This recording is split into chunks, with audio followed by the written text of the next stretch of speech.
to Ancient Aliens in Modern Times.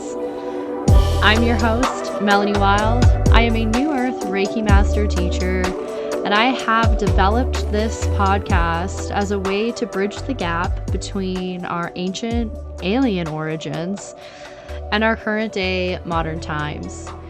Now, the ancients have left us many texts that prophesized the days that we are currently living in.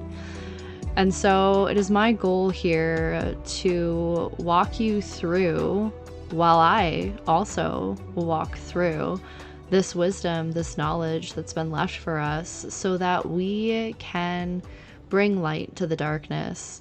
Now, I know the world seems like it's all going to hell in a handbag, but what the fuck is the point of living if there isn't any hope? And so I invite you to follow along on the podcast if you aren't already, as I explore these ancient texts to find the wisdom that will ultimately bring us into the new earth, where we can build a world of love, of light, prosperity, all that good stuff. Like we really are meant to be here to enjoy it. And so we must break through the chains of our enslavement. And in order to do that, we need to become aware of those chains. And then we need to know who put those chains on us and what their intention was. We can't possibly win a war if we don't know what we're up against. Now, with that being said, there's a lot of darkness when you first learn of this evil empire that has been reigning control over the last 440,000 years. And it can be quite scary. It can be quite jarring to really learn this stuff. And I've found that a lot of people, once they get so far into this rabbit hole, they kind of like back way out. They're like, no, not for me. This is too much. I can't handle it. I don't see the hope in it. And so I want to bring the hope into this truth finding, because that's what we're here. There really is no point in finding all of this darkness if we just get sucked into the darkness and you never come back up for air. And so a big part of this podcast, along with exploring the ancient truths of this world that can be jarring, is also bringing in light. And so myself, as a New Earth Reiki master, I offer you treatments. And you can join the subscription if you'd like full access to the library. But I also have treatments for all 9 of your major chakras that are free for you to go back and tap into here on Spotify. Now, along with that is, I do understand that not every healer is for everyone, and not everyone is for every healer. And I want to give a platform here to bring on a multitude of different guests that are in a role of some sort of healer or mentorship or positive light, that they can come on and share their gifts and their their medicine with you, the listener. Because you've got to figure out who's for you and who isn't. And so today's guest I've brought on is an absolute joy and a light in this world. She is a certified addictions and trauma recovery coach, a breathwork facilitator, a sound alchemist, and an energy transmutation expert. She bridges the gap between the medicinal and the mystic, and bases her work on the foundation of shamanic teachings and ancient holistic-based practices. I welcome Sarah Connolly to the podcast. In this episode, we get into her journey with plant medicine. We talk about what comes up in a plant medicine journey. We talk about how to discern facilitators to find someone who can hold the space for you that you need to be held for you. We talk about whether plant medicine is right for you or not. We talk about the lower chakras and the importance of being a grounded earthly being before you decide to move up those chakras into those higher dimensional planes of awareness. And Yeah, it was a really, really lovely conversation that Sarah and I had together, and I'm excited to bring to you. And Sarah was kind enough to offer a guided breathwork journey in the episode to follow this one. So if you listen and you really love her and you want to see more of what she's about, tune into the next episode so you can receive her magic straight from her and then get connected if she is someone that you want to work with or not. So without further ado, I present to you Sarah Connolly.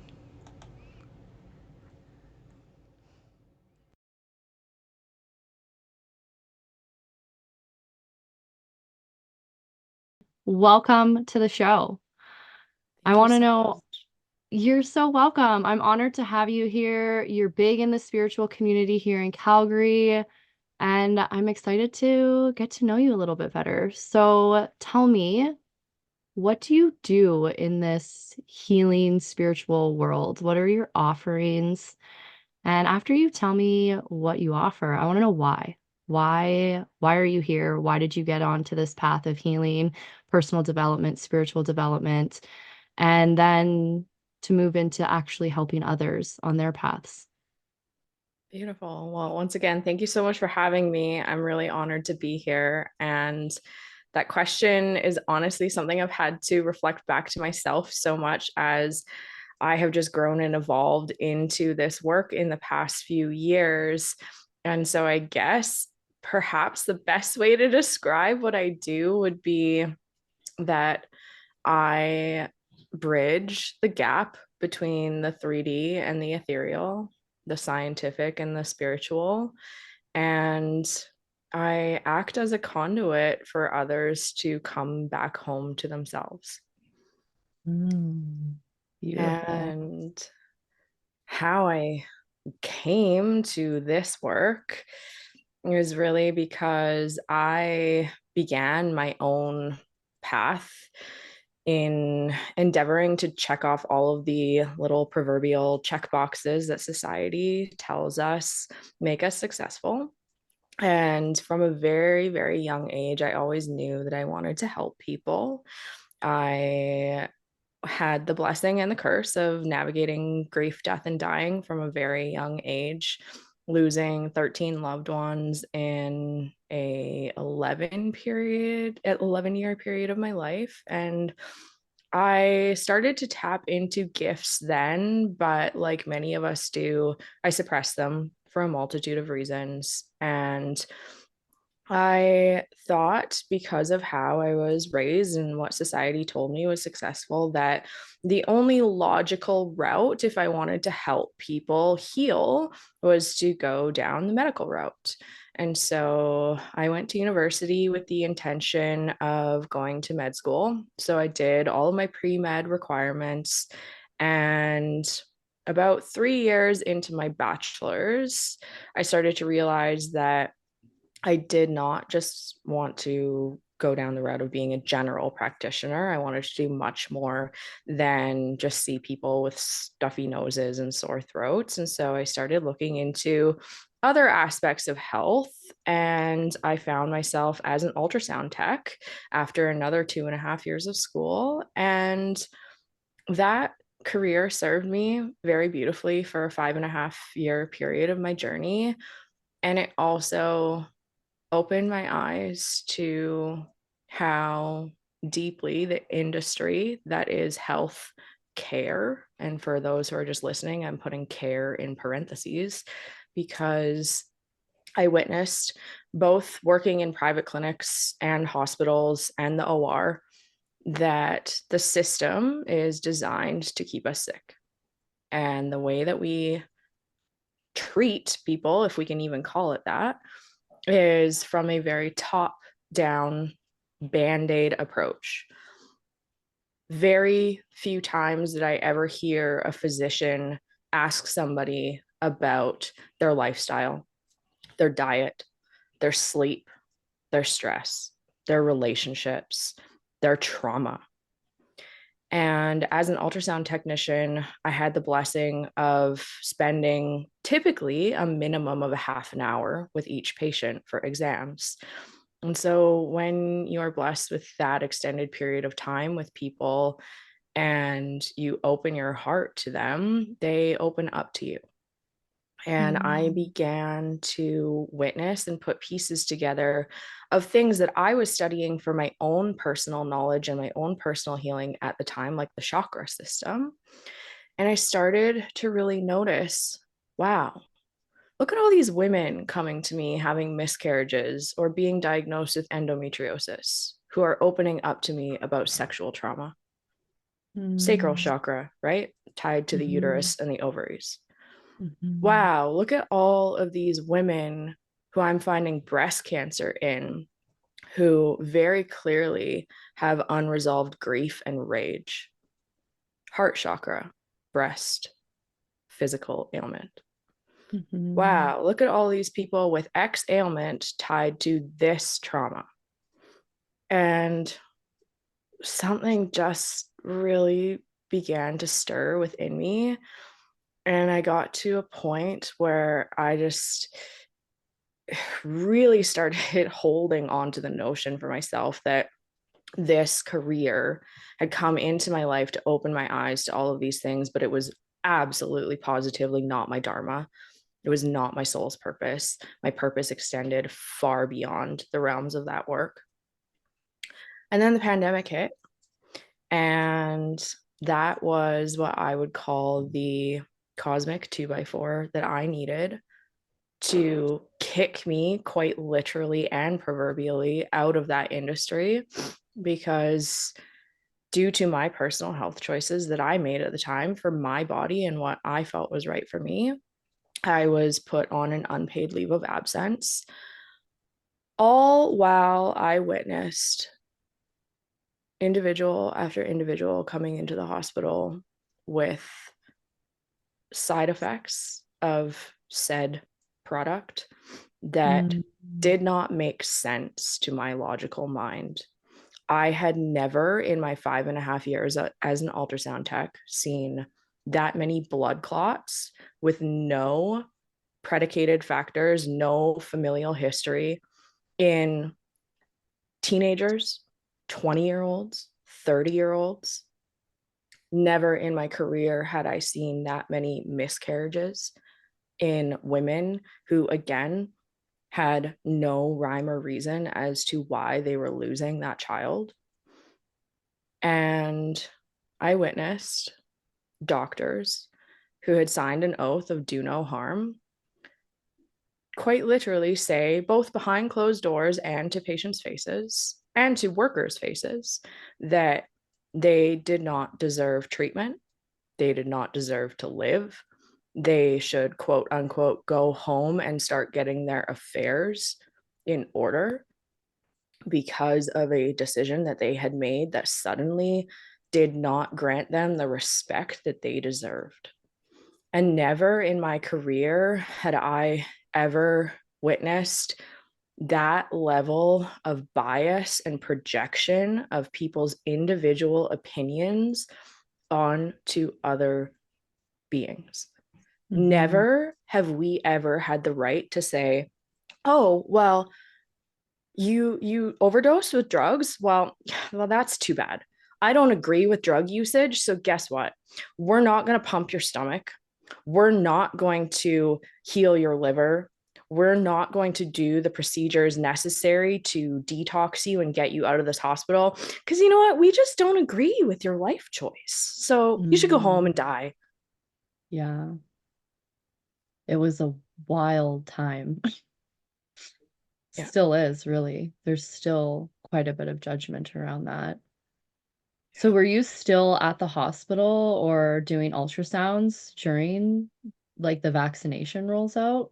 Yes. So when I say that I was witnessing what I would deem the effects of the vaccination, that is when, so the vaccine rolled out, and then all of a sudden, within about an 8 week period, was when all these blood clots started coming in. All of these miscarriages started arising, because this was before Alberta Health Services actually implemented the regulation that if you were not a vaccinated worker, that you could no longer work. I can't remember honestly the exact time frame of when the vaccine rolled out versus when I was actually told you are being put on unpaid leave of absence until you make the decision to get this shot.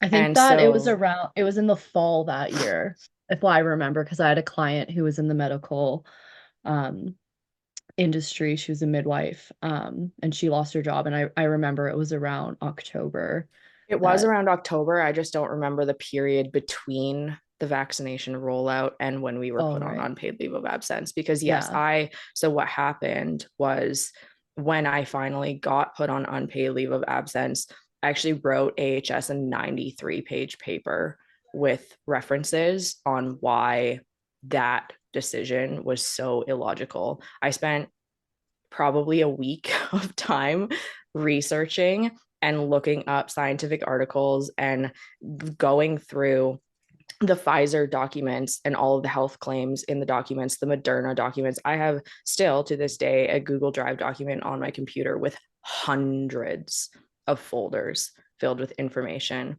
And I wrote Mm. them a paper and tried to basically appeal my decision. And it got denied. And thank God it did, because I took that, like I said, as the cosmic 2x4 to the head to say, this is your end of this chapter of your path. And now you're to go align with your soul purpose and your dharmic path. And to me, it felt so overwhelming in my being and so disconcerting to think about not having a job and staying in Canada for the winter.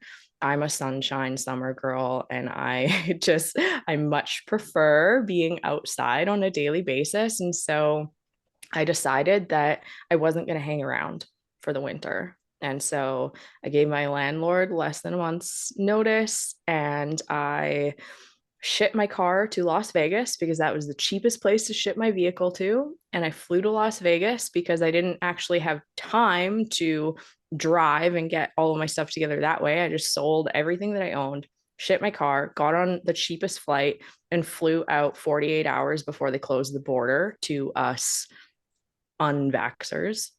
Hmm. And I went, and that began what I would call the greatest journey of self discovery I have ever taken, which was 6 months of me living in my car and meeting incredible, beautiful souls who hosted me in their homes and spending days literally walking through the desert in Arizona, in Nevada, and really asking myself, what do I want from this life? And where do I truly feel my purpose lies?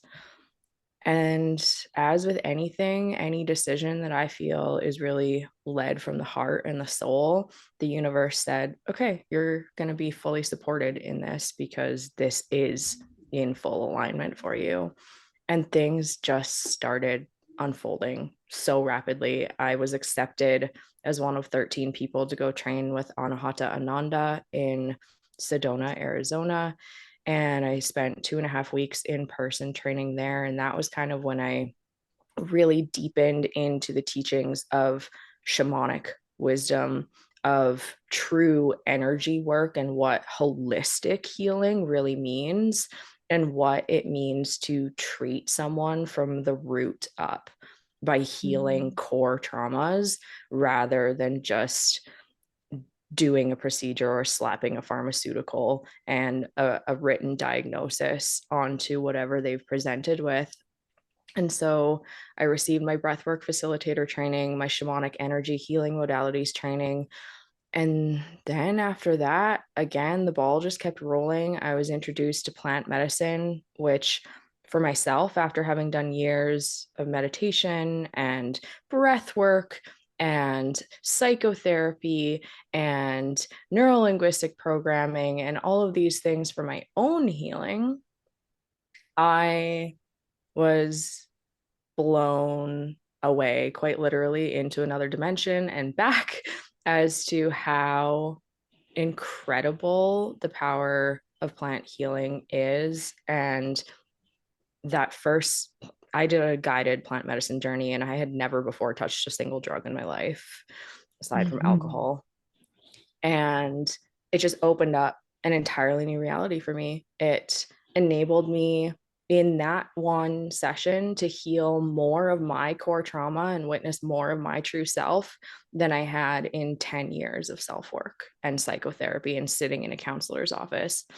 And that was the moment I said, okay, like this is it. There's so much more to healing and to health and wellness and healthcare than what I was taught in 7.5 years of university. And this is it. This is my purpose. This is why I went down the medical route, to see what doesn't work.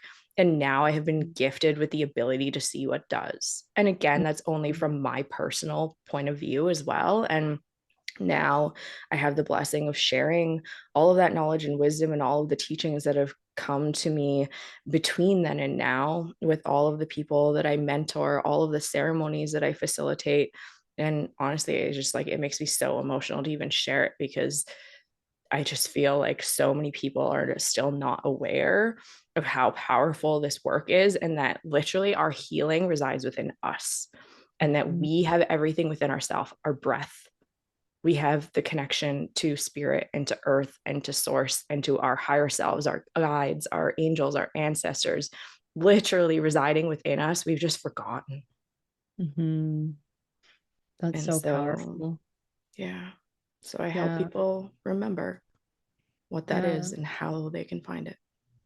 It's a true, like, I just see this with the contrast of moving through the darkness, which we could call the medical, Western medical system, and into the light of this ancient remembering of who you really are and what human beings are really capable of, and our Mhm. connection to spirit. And so I think like this journey of moving through the darkness is sometimes quite necessary for us so that we can really understand the depth and the gravity of what we've moved into. And so, like you said at the beginning there, where you went through losing 13 loved ones in 11 years of the blessing and the curse, right? Is that while it's painful to move through this dark period of time, and you're sitting in this ultrasound tech office and you're going like, what the fuck? These women are in pain and it's because of their trauma. It has nothing to do with the physical symptom. The physical symptom is telling them, Yeah. oh my God, we're not okay. But instead of looking at the true root of the sacral trauma that they've experienced that's now expressing in the physical form, it's just like, here's some meds, we'll try this, and we ignore what actually happened. But because you've gone through this darkness of like witnessing that and having your voice trampled on or tied up, that you couldn't speak it, now you've come into this area and through this journey through, COVID and being exiled into a different country where it was warm. Yep. You got to learn all of these things. That's so amazing. And now you've brought these back to Canada. Mhm. um, and so what do you do? Like, what do you do with the people that you help? Who are you helping? And how do they find you? Yeah, so thank you for asking. I do a wide range of things, and it differs for every single individual that I get the privilege of working with. One of my biggest bread and butter offerings is plant medicine ceremonies. And in that element is also interwoven the aspects of sound healing and breath work, neurolinguistic programming, and all of these other teachings that I have been blessed to come across in my path. And then with my mentorship clients as well, my mentorship program is really structured around, I have called it the reclamation of soul, because I deeply believe that every single time we endure trauma, we leave a piece of our soul behind. Every time we are abused emotionally, physically, sexually, every time we are in a toxic relationship, every time we make a choice that is from the ego, from the monkey mind, and not from the heart, we leave a piece of our soul behind.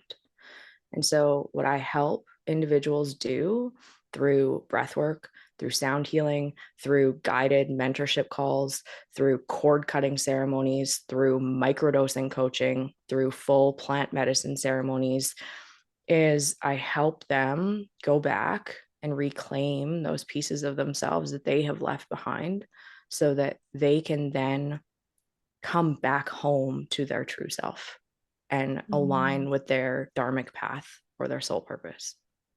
Mm. So, what does a plant ceremony look like? Again, so incredibly different for every single ceremony.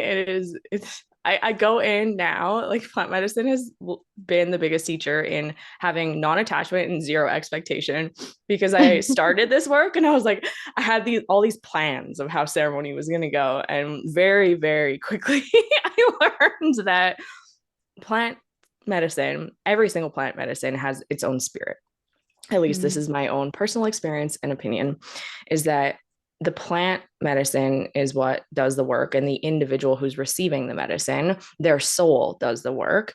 And then I help accentuate the work and the healing that is happening in that ceremony through my voice, through spoken word, through sung word, through sound healing. For those who are not um, privy to what sound healing actually truly does, is that sound bowls, the crystal sound bowls that you often see played in sound healing ceremonies, they're actually tuned to the resonant frequency of our DNA. And so when we play sound bowls, especially when somebody is under the influence of a plant medicine, which the true purpose of plant medicine, as I like to describe, is it takes us out of the head and into the heart. It opens up the prefrontal cortex, the amygdala. So it takes us out of fear and into the soul, into the heart, into the true self. It allows us to become the witness instead of the judge of ourselves and of our past.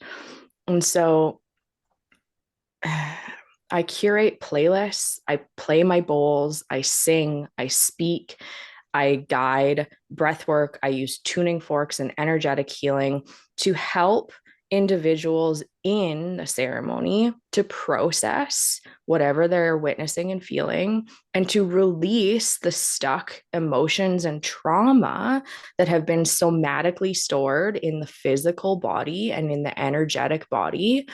And then after the ceremony, I guide them through 3 months minimum of integration coaching because it is my personal belief that any plant medicine itself is a very small fragment of the healing journey. It's like any modality, right? A breathwork ceremony, a sound healing, going to psychotherapy, that's all great. That's all beautiful. But the real work happens when we take what we learned and we apply it into this 3D physical realm. And sadly, many people don't have the tools, the resources, and the support in their 3D reality to really integrate to the best of their ability. And so Mhm. that is really where my emphasis resides is okay, great. You were able to go back and witness this. You were able to actually access a memory that you had repressed. You were able to feel these feelings. So now what do we do with that? How Mhm. do we bring that forth so that you can create a tangible change in your life? And in doing so, continue the depth of that healing and the expansion that resides on the other side of the journey that you were able to experience. I love that. Like, love, love, love that so much because that's like truly what happens is when you go into any sort of healing treatment in the spiritual modalities, you're going in and for that hour, hour and a half, 3 hour journey, whatever it is, you're cracked wide open. Mhm. And then I find like, and then you're left to go like, well, what the fuck just happened? Right. Yep. And so I love that you follow through with your clients for 3 months and help them integrate those lessons by being like, okay, well, now we're recognizing why we're reactive to certain situations that we didn't quite understand why we were reactive before. And now let's work through those. Like, right? Like now I'm reacting and oh, right, that came up and Yep. this is why. And so now we have more understanding and awareness to change those patterns. And sometimes just changing the patterns without the understanding and awareness can be incredibly difficult, right? Because it's like it's so just built in, and then you're not conscious of it. So to become conscious of it through a ceremony like that. I personally have never done a plant medicine ceremony. I've done drugs. Yeah. I've done a lot. But I've never done them with like intention of healing. So I'm very curious about it. I've also heard now, as we've talked about moving through the darkness and into the light, I've heard a lot of like traumatic stories from plant medicine ceremonies. Yeah. So what's your take on someone coming to you and they're like, look, like I went through this experience. It was fucking awful. I wasn't supported afterwards. How can I trust this? Yeah. Thank you for bringing this up and for asking this question.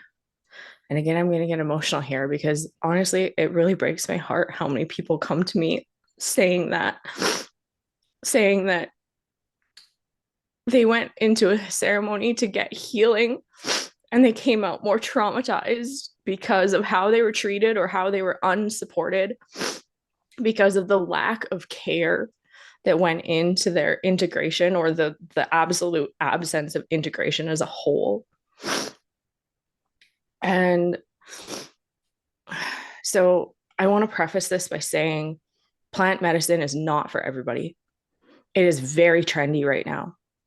I deeply believe that when you are meant, if you are meant to work with a certain plant spirit, that medicine will speak to you. It will start coming up in your periphery, in your 3D reality, in conversation, on podcasts, in random posts on the internet. And you will feel this magnetic pull that does not come from the ego, that does not come from this sense of, oh, yeah, I'm going to go sit in the jungle and do ayahuasca because everybody's doing ayahuasca now. It's going to be this quiet yet very sure, true message that comes up in your being that this is what is meant for you. And then subsequent to that, when that message comes through for you, I would love to empower anybody listening to do your due diligence to connect with different facilitators.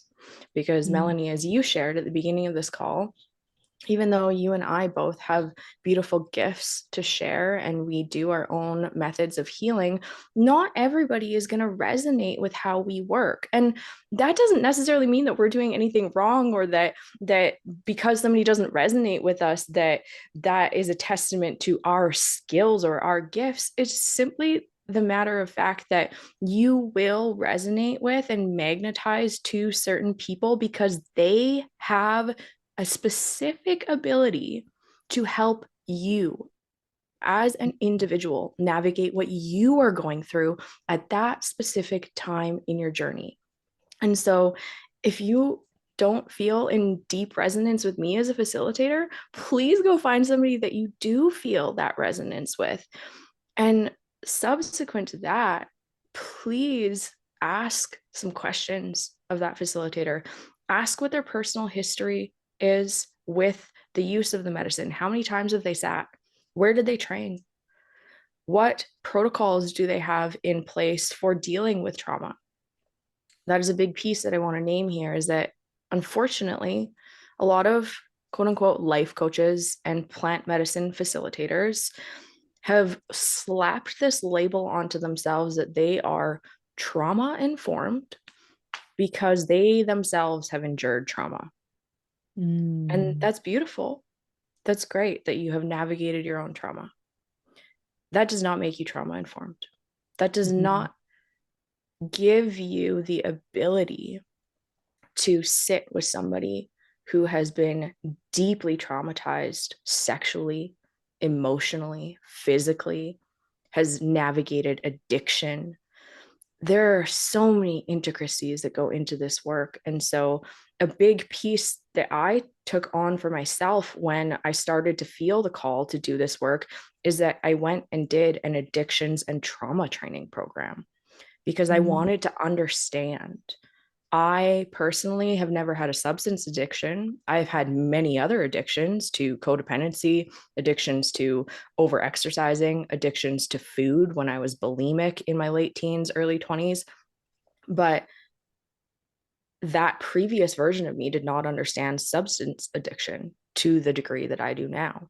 That version of me that had not endured a plethora of traumas that a lot of people in this reality have endured wanted to understand so that I can help people best navigate that. And so, again, when you go into any kind of healing work, please ask for people's training credentials. And credentials can sometimes also get too much of a weight put on them. I do think that there is something to be said for the experience that you get in just living your dharma and doing the work and also navigating your own path, of course. But when it comes to trauma specifically, there is a great depth of understanding that needs to be had by somebody who is navigating this realm. So went on a little bit of a tangent there. um, can you No, reel me back into what the initial question was?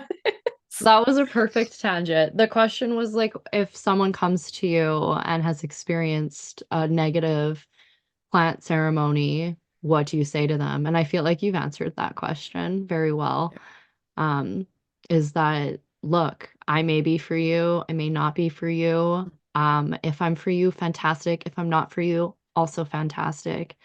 Is that if you're looking for plant medicine, is that you're also looking for someone who can hold you in the depth that you are.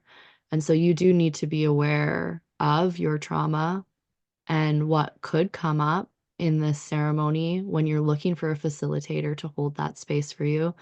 Are they capable? Do they have a good sense of understanding of what you're about to crack open out of your soul Yeah. that you've buried, right? Um, because I think that plant medicine is definitely trending right now. And I think that it's good and bad, right? And like what you said is that it's not for everybody. Um, but it is for some people, absolutely. And so Yeah. if it is you, the listener, if it is for you, like do what Sarah has suggested is like your due diligence. Mm-hmm. You're not going into a ceremony like this to experience more trauma. You're going into it to be healed and to Yeah. bring awareness so that you can move past what you've already been through. So, thank you for touching on that. The other thing I wanted to circle back to was when you were talking about in the ultrasound tech rooms and witnessing the correlations between the physical ailments that your patients were experiencing and the chakra system.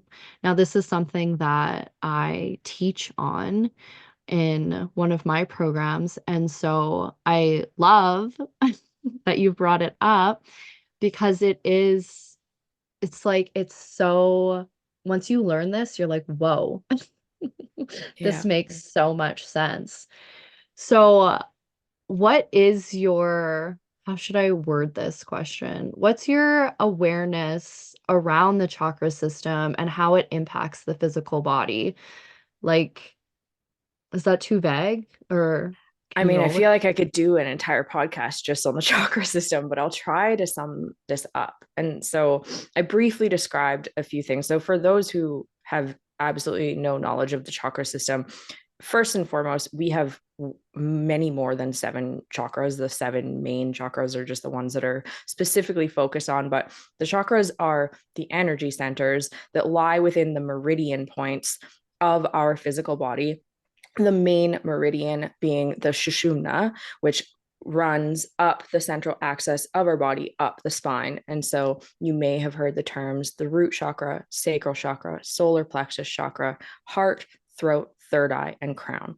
So those are the seven emphasized chakras. And from my trainings and teachings and understandings, and what I witnessed as a medical worker and now as an energy worker, is that first and foremost, the core traumas that we carry from our childhood, from our early lifetime, they are primarily stored in the first three chakras. So the root, the sacral, and the solar plexus.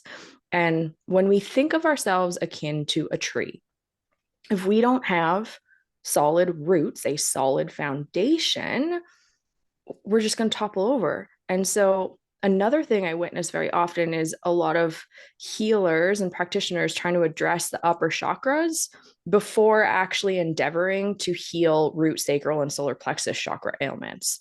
And so root chakra being our sense of safety, security, and connection. So if we grew up as a child not feeling safe in some way, shape, or form, being emotionally or physically or sexually abused, security can even be financial security. If we grew up in poverty and if we are still carrying that poverty mentality into the now, and connection being primarily familial connection, if we grew up without one or two parent figures, if we grew up without that essence of love and affection and attention, that is our root chakra. So And so if how we is that don't, going to show up in your adult life? so I mean, if we're just specifically talking about the root chakra, very often, from what I witness, is it presents first and foremost in just being out of alignment with the true self. So when we don't feel safety, security, and connection, we will seek that in the external world. So these are people such as myself in my earlier years who get into codependent relationships, or for some people, abusive relationships. These are people who very often, sadly, end up enduring sexual trauma time and time and time again because that is the norm that they were presented with in their childhood. And subsequent to that is the physical ailments. If we stuff these traumas and these emotions for a long time, I did mention, so root and sacral kind of intertwines here with the sexual element because that is safety, right? So sexual abuse that will very often manifest in women as endometriosis, ovarian issues, so ovarian cysts, infertility, fibroids in the uterus, and really, what is probably the most common one is just irregular menstruation as a whole. Mm. And then just the sense of ungroundedness, really. So when we think of the root chakra, those are our roots into the ground. And so if you do not have a solid root chakra, if you still have emotions that are stuck there, energy that's stuck there, trauma that is stuck there, we're going to feel ungrounded. So that can present as anxiety and depression. That can very often also present as what so classically gets deemed to be ADHD or ADD, when Ooh. really we are just so conditioned to be constantly seeking outside of ourselves for Mhm. that safety, security, and validation. Right. And Mm. then we move up into sacral, and that is our sexual and our emotional center. And so if we, and this was, man, this is a big one for me. So sacral and solar plexus, sacral being sexual and emotional center, solar plexus being your center of power and your center of self-worth, your confidence. These so often manifest as gut issues because they are deeply tied to the stomach, the upper digestion, and the colon. And so for years, I had horrendous gut issues. I was actually diagnosed as celiac at one point in my life, and I can now eat anything and everything that I want. But at one point in my life, I could practically eat chicken and cucumber and have a bloated belly because I still had stuck emotions and stored trauma that I had not yet faced to their depth and allowed to move through and out of my physical being. Mm. Do you want me to keep How did going you through all move the it? chakras? I'm like, we could be here for a No, while. I like this focus on the lower ones because you're right. I find that when people get into the spiritual world, they're like, "Oh my God, I want to astral travel. I want to talk to aliens and Yeah. I want to meet my guides and I want to do all that fun shit. I want to know my past lives. Like I want to like do all of that." But people like they like just jump to the high chakras and then they're Mhm. this like foundational center. And then what happens is they get stuck in this like loop of like constantly meditating, constantly astral traveling, constantly talking to this guide and this guide. And then all of a sudden they open up this auric field to all of these different entities. And what people also Mm-hmm. need to understand in this spiritual world is in the astral planes, both light and dark exist. Yeah. And darkness is very smart at deception. And so, if you are ungrounded in the earth, in this earthly realm, you are likely going to be deceived in the astral planes by dark entities. And you will have no idea that these entities are controlling you and manipulating you and causing disharmony in your life. And so we need a strong focus as spiritual guides and mentors and healers on the lower chakras so that people can explore the astral realms safely and wisely and supportively. But, we do have to remember that we are spiritual beings living physical lives. We did not come here to escape the physical world. We came here to experience the physical world. And so I think more emphasis needs to be put on these lower chakras because it's like, holy fucking shit. Like, cool, I get to touch this table. Wow, feel the edges of this. Wow, feel my body. Wow, move my body. Feel my body in movement. Like we don't have this once we leave this earth plane. And we really, really wanted this. We wanted to paint our nails. We wanted to do our hair and grow it long. Like we wanted all of these physical experiences that like because of these lower chakra traumas, we just like bypass them and we're like, no, no, no, I remember being high and light and fluffy. So I'm just going to skip over this hard part that I actually came to experience. And then I'm going to get all fucked up because dark entities are going to be like, ooh, she's not grounded. Let's just take Yeah. this Yeah. body that she hasn't claimed because she wants out of it. So we're going to come into her body and we're going to cause havoc. We're going to cause digestion issues. We're going to cause infertility issues. We're going to cause her to drink copious amounts of alcohol and or do copious amounts of plant medicine and not in ceremony. Hello, this is me. And tell her this is like her being enlightened and good, but really she's just like starting fights with loved ones and like pushing everybody out and being a total wreck. Like, but what it comes down to is that like if you only focus on your three lower chakras, you're going to have a really great fucking life. If you never meditate and you Absolutely. never astral travel, you never talk to your guides, and you just be happy in your body, you love your body, you move your body, you treat your body with respect by eating nourishing, whole, beautiful foods, like you're going to have a really, really good life experience this time around if you only focus on the body and the lower chakras. So I love that we're focusing on this. And I'm going to ask you, because I know you're going to do a little treatment after this episode, if we could focus on these lower chakras. Yeah, absolutely. Yeah. Absolutely. And that is primarily so the safety, security, connection piece is what I usually focus on when I do any sort of introductory guided practice. And that is the root chakra, right? So that is reminding you of your connection to the earth, to self, and also empowering you to invoke your auric field of protection and reclaim your sacred space so that you don't, as you just mentioned, and thank you so much for bringing this into the conversation, so that you don't open your channel to take on dark entities. And I just want to name for those of you who are listening in regards to plant medicine ceremonies, if and when you endeavor to go on a sort of journey to seek out a plant medicine facilitator, ask each and every individual that comes into your field how they deal with entities that come out in a ceremony. And if you Mm. get met with a blank stare, I highly, highly, highly encourage you to run, not walk in the other direction, because that is a piece of this work that is not talked about often. And it is a piece of this work that I will wholeheartedly say I did not get educated around initially when it first arose. I was just kind of thrown into the fire and had to figure it out. And it is not a glamorous part of this work either.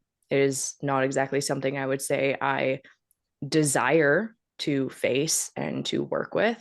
but it is inevitable when you are Mm-hmm. working with plant medicine and when you are doing any kind of healing modality that does open up your channel, which plant medicine absolutely does. And so does even breathwork, right? Mm-hmm. Breathwork does that. Sound healing does that. And when you're connecting with someone who is facilitating in one of these spaces as well, to just begin to take note of what their energy feels like. Does their energy feel grounded? Because also they are opening up their channel. And so if somebody is facilitating and they're one of these spiritual people who has largely endeavored only to open up their upper chakras, you can usually feel this in the energy of someone because they're often those spiritual people who get termed as being very delulu and up in the ether because they're just up in the clouds because they have not done their core healing. And this is not to shame or create an hierarchical stance here, because we all will always have our own healing work to do forever and always. It's a lifelong journey. But to Mm-hmm. heal the core traumas of the primary three chakras, that as a facilitator and as a human being, I believe that that is our responsibility, especially if we are stepping into these spaces of working with other individuals.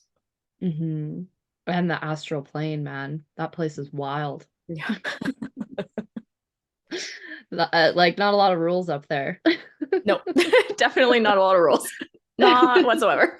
It's not regulated. No. So what have you had experiences with dark entities and light entities? We could talk about both in these ceremonies that you facilitate and have experienced for yourself as well. We can open that up too. And like, what do you do when they show up and do whatever they need to do or say? Great question. So, again, there's so much that goes into this, and it is so deeply individual as per exactly what the entity is and how it's presenting. I have done everything from purging black liquid for somebody that it was very tangibly not mine. Like when I was throwing up, it was after I would basically cut my hands and suck out of this person's physical and energetic body, I would throw up. And what I was throwing up was this black mucusy purge that I could feel was not actually from my own body. And that might sound so out there and so woo woo to somebody who's listening, but it was just one of those moments where I could just feel the density that was arising. And every time I put a hand on this individual, there was like this heavy electric current that would shoot up my arm. And then I would get nauseous. And then I would do more energy work. And then I would purge. And Mm, that was probably one of the deepest experiences. Another one entailed drumming over somebody while chanting. To be quite honest, I can't even repeat what I was chanting because it was just channeled in the moment. For me, in every single experience, the first and foremost thing that I do is I talk to my guides and I ask for their assistance and for their guidance. Because mm, again, this is not something that you exactly train in, right? And when I first started, there was a piece of me that was just like, oh my gosh, like I don't actually know what to do in this moment. And that is just coming back to that sense of, okay, well, maybe this 3D version of me does not know what to do, but I absolutely have the power to speak to Isis or Kali or Yeshua or Mother Mary or whoever I feel is appropriate to support me at that time. And sometimes it's all of them. Sometimes it's Isis, Kali, Ganesh, like literally, please, everybody come in and support me in this moment. And I envision that individual as being cloaked in this gold and white field of light and protection. And I call in their guides and their ancestors and their angels and their higher self. And yeah, again, there's so much that goes into it. Like sometimes it is lighting a massive amount of copal and smoking the heck out of the space and the individual. Sometimes, I mean, I had a friend unfortunately take on an entity at a music festival. And that was intense because there was also a lack of supplies and resources. It was just like, okay, you have a few sticks of incense and you have your hands and go. Mm. So what's your experience like with the light entities that come in? So that again is so individual and so beautiful. That happens, I would say, during every ceremony. And I guess in essence, it is the witnessing of somebody's guides, angels, and ancestors come in to support them in a way where you can physically witness any weight leave their body. Mm. And very often it is that vision of this gold and white light surrounding them, of their aura expanding, of their chakras getting brighter and more luminous and expansive. And it's just witnessing somebody go from the depths of grief or rage, and then all of a sudden having this smile come across their face or putting their arms up in the air.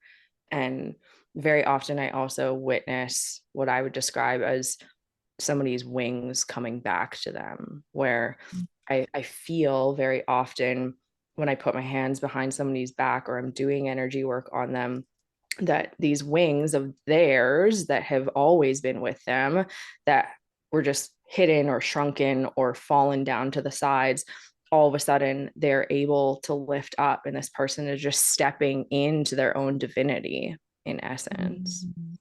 Beautiful. Yeah. Hmm. Okay, lovely. I'm just looking at the clock here and let's just spend the next 5 minutes here. I want to know, okay, so I'm a listener and I want to work with you. I'm like, oh my God, fuck yeah, Sarah, you are speaking my language. I I want to know like where's my first step here? Like how do I get into your world? Um, either in person or virtually. Where do I start? Where do I start with you? How do I get in? Yeah, thank you so much for asking. So, Instagram is typically the best place to find me and contact me. I do have a link tree on my Instagram where you can book a free discovery call right through that. But also, if you just send me a DM, that is the best way to get a hold of me aside from texting me. If you do reach out to Melanie as well, if you ever for some reason can't find me on Instagram, my profile is at Sarah with an H. So SarahJCon. My name is Sarah Jessica Connolly. So it's just an abbreviation of my name. And so you can always reach out to me there. You can use the link tree to book a call, or you can just send me a message. Or if you can't find me, send Melanie a message. But initially, I just hop on a call with you and I'll just chat with you. And as we have already shared, not everybody will resonate with us, right? And so that initial call, which is just a free discovery call, is just to see where you're at in your journey, what you are looking for. Is it mentorship? Is it breath work? Is it sound healing? Is it plant medicine? What really suits you at this point in your journey? And where are you coming from, so that I can have a better understanding too? Am I really the best for you? Or is there maybe somebody that is more skilled and practiced in what you are currently facing that I can refer you out to? Because I have been blessed with this beautiful expanding community as I've traveled the past 3 years down through the US and all over Canada, is that I have so many incredible people in my wheelhouse, so many incredible resources that I can say, okay, well, if I'm not for you, then here's a list of 20 people that do the things that I really believe might benefit you most at this time. Mm, beautiful. So your packages, your offerings are really like individualized. I love that you Yeah. can really sit with someone and learn what do you need? Like really, what is it? I love that. Yeah. That's a beautiful way of an introduction into your world. So Yeah. thank Thank you. you for Yeah. sharing your wisdom, your love, your light with this community here on Spotify. And in our next episode, you can join in and listen to Sarah give you a beautiful treatment. We're going to focus, yes, on the lower chakras. Yeah, absolutely. Mm. Thank you so much for coming today, Sarah, and we Mm. will talk soon. Thank you so much for having me. It's been such a pleasure. This was such a great conversation. And thank you to everybody listening.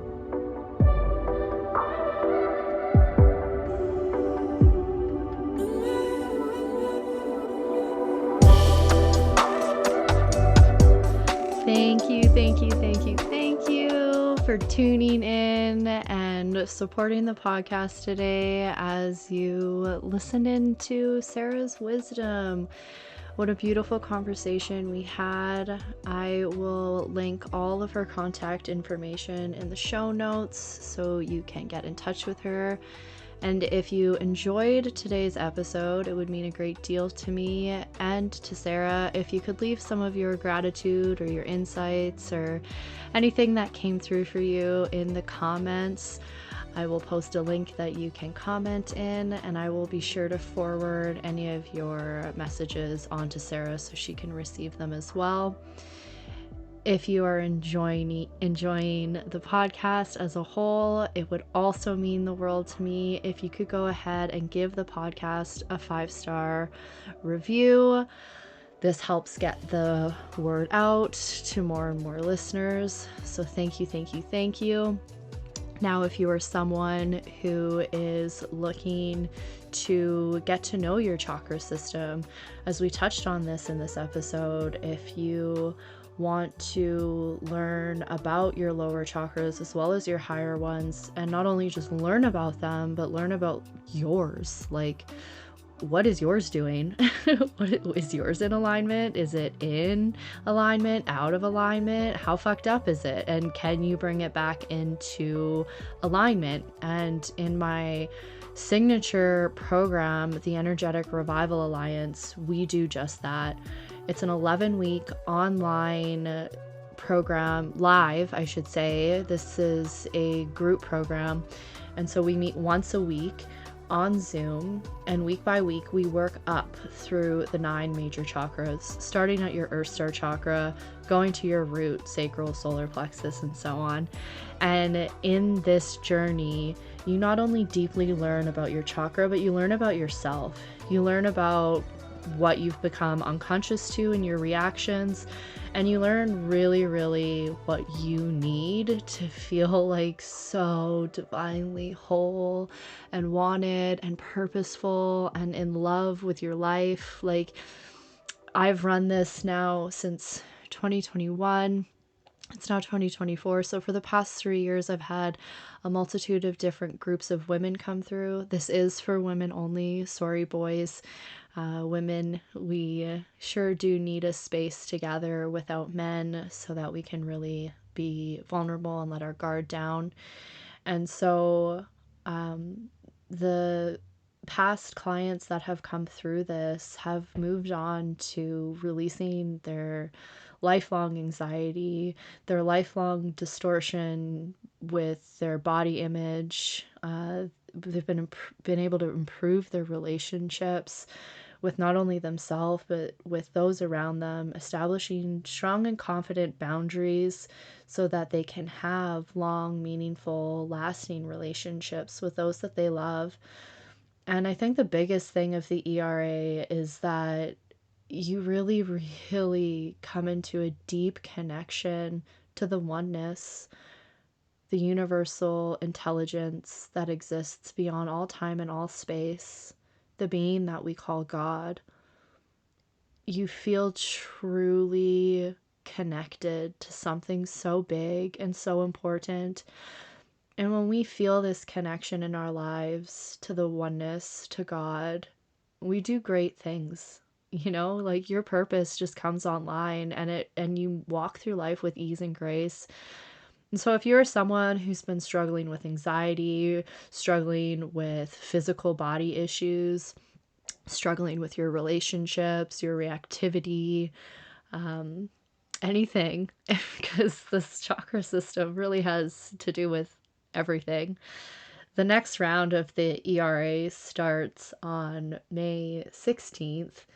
So it's hosted on Thursday evenings, Mountain Standard Time.